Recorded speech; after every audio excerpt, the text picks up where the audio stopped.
Senin bak.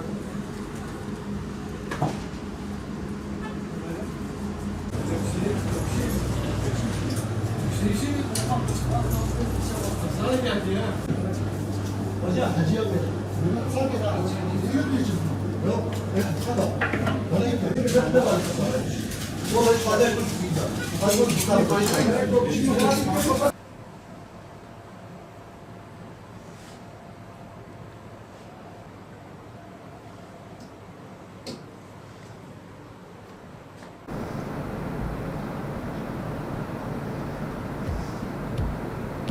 Diğer gıdalara oranla yani et fiyatında ciddi bir artış yok.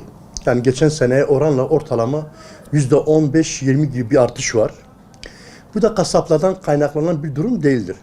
Çünkü kasaplar olarak biz de normal olarak günübirlik gidip hayvan pazarında hayvanlarımızı alıp mezbanede kestirip gelip dükkanımızda müşterimize tanzim ediyoruz. Yani sunuyoruz. Haliyle 50'ye aldığımızı 50 bile satmak zorundayız.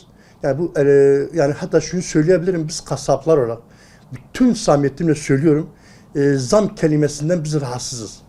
Yani ete zam gelmesini asla ve asla istemeyiz. Hem yemde hem de arpada %100 değil %300 artış oldu. Yani geçen sene arpa fiyatı 1300 TL iken şu anda 4800 TL'ye kadar satılıyor. Yani 3'e katlandı. Haliyle öyle olunca hatta şu anda çoğu üretici de yani hayvanı beslemekten vazgeçtiler. Şu anda bu sene üretmiyorlar da. Yani böyle devam ederse kesinlikle üreticiler de yok olacak. Artık hayvan üretemez hale gelecekler.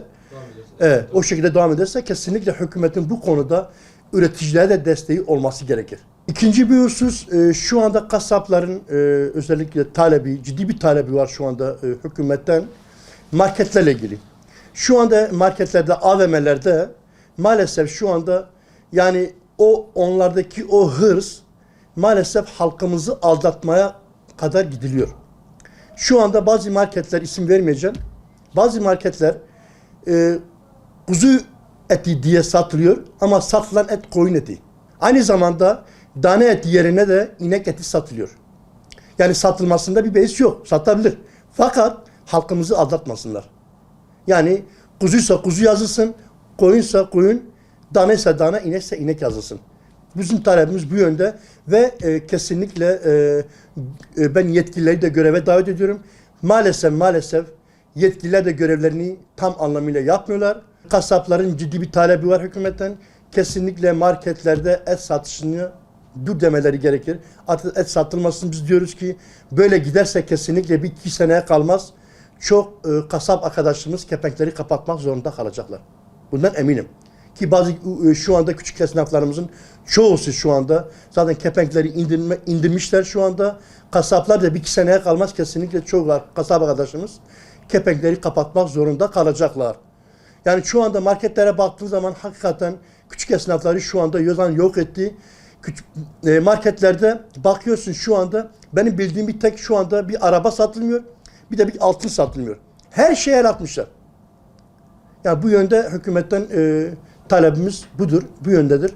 Yani buna ciddi bir şekilde engel olmaları gerekir diye düşünüyorum. Zincir marketlerde ekmek ile sigaranın satışının yasak olacağını duydum ben.